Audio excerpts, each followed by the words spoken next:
ఓయూలో budget ప్రతులను తగలబెట్టిన BRSV విద్యార్థులు. బడ్జెట్లో విద్యారంగానికి చిన్న చూపు. ఉస్మానియా విశ్వవిద్యాలయంలో తెలంగాణ రాష్ట్ర ప్రభుత్వం విడుదల చేసిన రాష్ట్ర బడ్జెట్లో విద్యారంగానికి 7.57% కేటాయించడాన్ని నిరసిస్తూ ఓయూ ఆర్ట్స్ కాలేజ్ ఆవరణంలో బడ్జెట్ పేపర్స్ ను తగలపెట్టారు. కాంగ్రెస్ పార్టీ ఎలక్షన్ సమయంలో 15% విద్యారంగానికి ఇస్తానని చెప్పి అధికారంలోకి రాగానే గత ఏడాది 7.3%, ఈ సంవత్సరం కూడా 7.57% ఇచ్చి విద్యార్థులను మరోసారి మోసం చేసిందని బీఆర్ఎస్వి రాష్ట్ర కార్యదర్శి నాగారం ప్రశాంత్ మండిపడ్డారు. విద్యార్థుల తరపున పెద్ద ఎత్తున బీఆర్ఎస్వి ఉద్యమిస్తుందని హెచ్చరించారు. ప్రతులను తగలబెట్టిన టీఆర్ఎస్వి విద్యార్థులను పోలీసులు అరెస్ట్ చేసి లాలగూడ పోలీస్ స్టేషన్ కు తరలించారు. మీడియా మిత్రులకు నమస్కారం.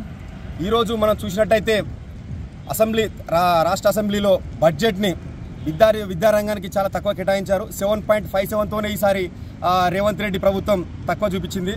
కాబట్టి గత ఎలక్షన్లో 15% ఇస్తా అని చెప్పి రేవంత్ రెడ్డి ప్రభుత్వం గద్దెనెక్కిన తర్వాత ఈసారి బడ్జెట్లో 15% కేటాయిస్తా అని చెప్పి 7.5తోనే సరిదిపెట్టింది.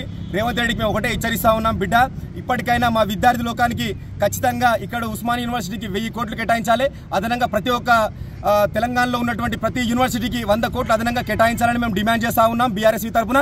ఈరోజు ఇక్కడ చూసినట్టుంటే ఇక్కడ యూనివర్సిటీలో సరైన విద్య లేదు, సరైన టీచింగ్ లేదు, నాన్ టీచింగ్ లేదు. అలాగే ఇక్కడ ఉన్న ఫుడ్ కూడా చాలా ఇబ్బందికరంగా ఉంది విద్యార్థులకు. కాబట్టి మేము ఈ రకంగా హెచ్చరిస్తా ఉన్నాం, రేవంత్ రెడ్డి ఖచ్చితంగా ఇప్పటికైనా నువ్వు లాస్ట్ ప్రభుత్వం ఏ రకంగా అయితే బీఆర్ఎస్ పార్టీ 7.9 ఇచ్చి విద్యార్థులను ఎంతో రకంగా పేద విద్యార్థులను, గురుకుల విద్యార్థులను ఎవరెస్ట్ లెక్కిస్తూ ఉంటే మీ ప్రభుత్వం ఇక్కడ విద్యార్థులను మొత్తం పాడలు లెక్కిస్తుంది. రేవంత్ రెడ్డి మేము ఎవరెస్ట్ లెక్కిస్తుంటే మీ ప్రభుత్వం ఇప్పటికీ గడిచిన సంవత్సరంలో 58 మంది విద్యార్థులు పాడలు లెక్కినారు. ఇది మీ ప్రభుత్వానికి పరాకాష్ట అని కూడా మేము హెచ్చరిస్తా ఉన్నాం.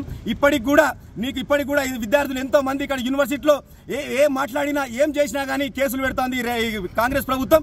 ఇప్పటికైనా కళ్ళు తెరిచి ఇక్కడ ఉన్న విద్యను మొత్తం పటిష్టం చేయాలని కోరుతా ఉన్నాం. రేవంత్ రెడ్డికి ఒకటే హెచ్చరిస్తా ఉన్నాం, బిడ్డ ఇప్పటికి కూడా ఎన్నోసార్లు చెప్పినాం, మేము ఎన్నో సందర్భాల్లో కూడా చెప్పినాం, విద్యకు ప్రియారిటీ ఇవ్వండి, విద్యకు ఆరోగ్యానికి ప్రియారిటీ ఇవ్వండి అని చెప్పినాము. ఈ రోజు కూడా మనము పోయిన అసెంబ్లీలో 15% ఇస్తా అని చెప్పి హామీ ఇచ్చి గద్దెనెక్కిన ప్రభుత్వం ఈసారి గద్దెనెక్కిన తర్వాత 7.3 గత ఏడాది ఇచ్చి ఈసారి 7.5 ఇస్తుంది. మేము దీన్ని బీఆర్ఎస్వి తరఫున ఖండిస్తా ఉన్నాం.